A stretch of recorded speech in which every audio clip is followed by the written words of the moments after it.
Laudetur Jesus Christus, Vatican and World News.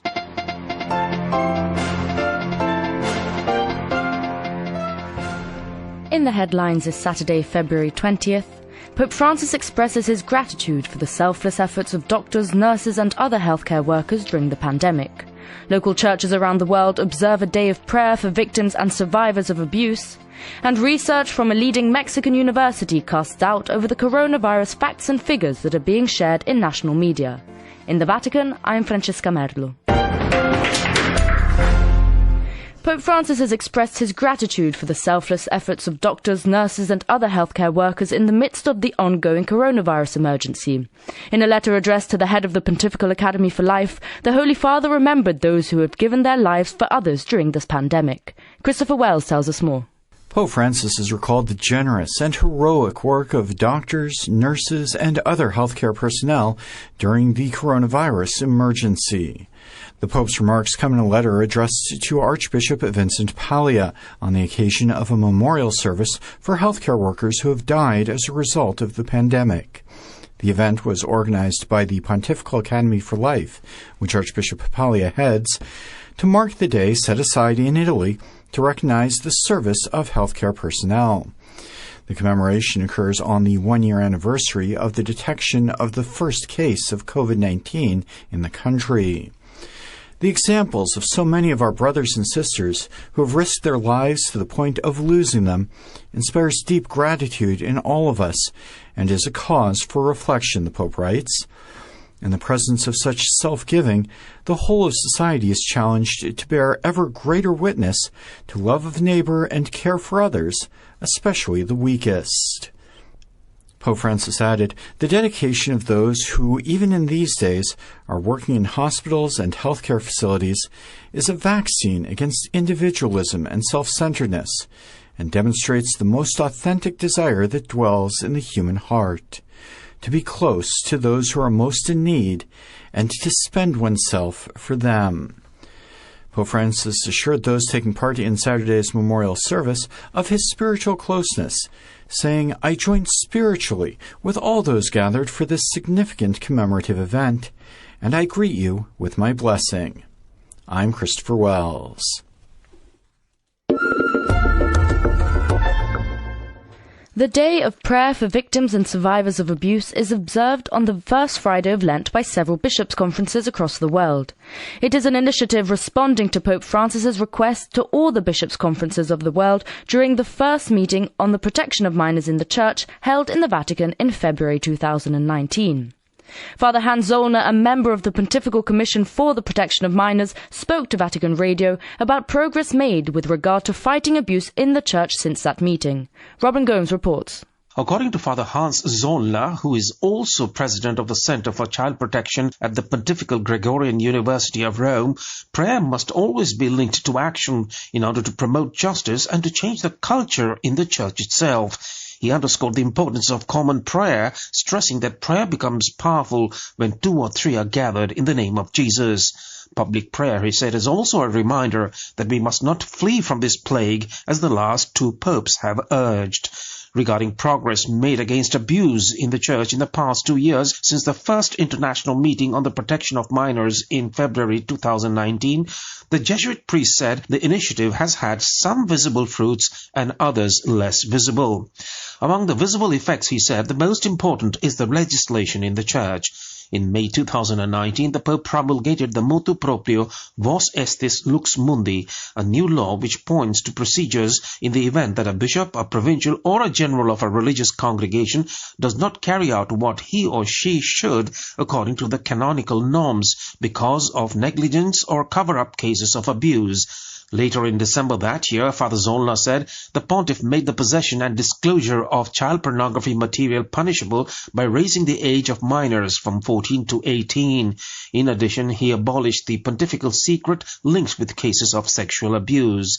Among the less visible fruits, Father Zollner said, are those that mature in people's hearts. He said many of the Bishops' Conference presidents and representatives of religious congregations who attended the February 2019 meeting left Rome with a changed heart, with many of them acknowledging it publicly. The February 2019 meeting has generated a level of awareness regarding abuse in the local churches. Several bishops' conferences that did not admit they had the problem of abuse are now committed to fighting the plague. This awareness has grown not only among the hierarchy, but also among the simple faithful, Father Zoller added. I am Robin Gomes. Pope Francis on Saturday received in audience Cardinal Marcello Semeraro, the prefect of the Congregation for the Causes of Saints. He presented him for approval the causes of several candidates on the way to sainthood. The Holy Father authorized the congregation to promulgate a decree on the miracle attributed to an Italian laywoman, clearing her for beatification. Among the 7 decrees on heroic virtues is an English priest. Pope Francis on Saturday also accepted the resignation of Cardinal Robert Sarra from the post of prefect of the Congregation for Divine Worship and the Discipline of the Sacraments. Also, the Holy Father has named Cardinal Mauro Gambetti as Vicar General for His Holiness for Vatican City, Archpriest of the Papal Basilica of St. Peter, and President of the Fabric of St. Peter. Cardinal Gambetti had served as General Custos of the Sacred Convent of St. Francis in Assisi from 2013 to 2020. He succeeds Cardinal Angelo Comastri, whose resignation from the positions was accepted by Pope Francis. In world news, Mexico's largest and most prestigious university is insisting that the real coronavirus impact and devastation is way higher than the government's statistics are either indicating or admitting. James Blears tells us more. Mexico's official COVID-19 infection tally is now more than 2 million people. But the National Autonomous University, better known as UNAM, says its painstakingly researched and better documented data indicates an entirely different landscape, with a minimum of 17 million cases, but in the worst case scenario, it could exceed 53 million.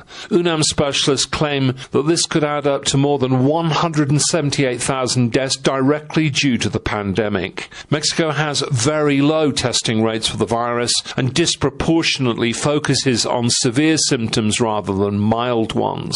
Mexican health chiefs have already conceded that the numbers they're reporting are significantly lower than the likely bleak overall scenario. The National Institute of Public Health estimates that 31 million Mexicans have been infected, and that does not take December and January into account, when the virus here multiplied and soared. Health authorities say that hospital admissions have decreased since January, but in reality many people now won't go to hospitals, preferring to take their treatment chances at home. Less than 2 million imported vaccines have been administered so far. The population of Mexico is 126 million people. For Vatican Radio, James Blears reporting. Russia's prominent opposition leader Alexei Navalny has lost an appeal against his jailing for violating the terms of a suspended sentence. Stefan Boss reports that the anti-corruption campaigner will have to serve more than 2.5 years behind bars. This wasn't the day Alexei Navalny had hoped for. A Moscow appeal court upheld on Saturday a prison sentence imposed on the 44-year-old Russian anti-corruption campaigner and most vocal critic of Russian President Vladimir Putin. Judge Dmitry Balashov rejected Navalny's appeal of the February 2nd ruling by a lower court. It turned a 2014 suspended sentence on embezzlement charges into real jail time. The judge decided to count 6 weeks Navalny was under house arrest as part of the time served. Navalny heard that he will now be imprisoned for just over 2.5 years in a penal colony. The sentence stems from a 2014 embezzlement conviction that Navalny has rejected as fabricated. The European Court of Human Rights has ruled it to be unlawful and demanded his release. In January, Navalny was arrested when he returned to Russia after months in Germany, recovering from a nerve agent poisoning he blames on the Kremlin. Moscow has denied wrongdoing. Navalny was detained for violating parole conditions of the suspended prison sentence, such as regularly reporting to police. It was then turned into a custodial sentence. Navalny called the charges absurd, saying he could not report to the police while recovering from the nerve agent attack. In his words, "The whole world knew where I was. Once I'd recovered, I bought a plane ticket and came home." He was due in court again later Sunday in another trial, this time on charges of defamation for calling a World War II veteran a traitor after the man appeared in a pro-Kremlin video. Prosecutors have called for Navalny to be fined the equivalent of $13,000 in that case. Speaking from behind a cage's window in the Moscow appeal court, Navalny said he was an atheist before, but has come to believe in God. The married father of two added that his faith helped him face his challenges. He said he believed the Bible, saying that those who hunger and thirst for righteousness are blessed. And Navalny said he felt no regret in returning home. For Vatican Radio, I am Stefan Bos, reporting. And finally, in his video reflection for Lent, Cardinal Blaise Cupich, Archbishop of Chicago, says we should live these 40 days of Lent as a time to reflect on how the Lord calls us to draw closer to Him and others, especially in these tragic times of loss due to the pandemic. Once again, the season of Lent has arrived, but this year's Lent will no doubt mean something different for us in this moment of the pandemic.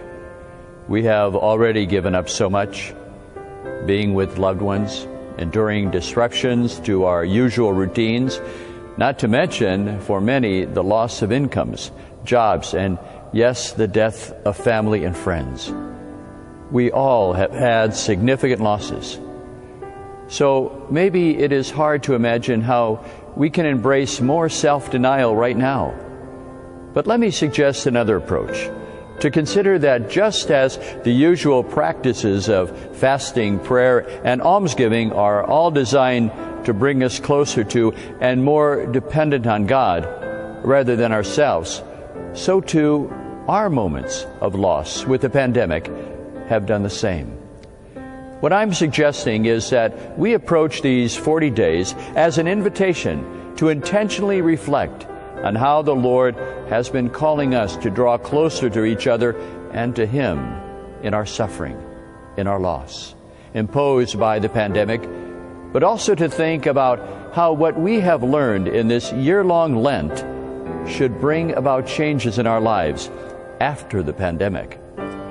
Just as Lent calls us to be different, to change, does not the pandemic, the imposed sacrifices we have undergone, also call us to change in our relationships with one another and our God? If we do this, Lent in 2021 will help us recover our basic trust in God and our compassion for others. We will change and be renewed. Not only will Lent have a new meaning, but so will Easter. God bless you all. That was Cardinal Blaise Cupich with his Lenten message.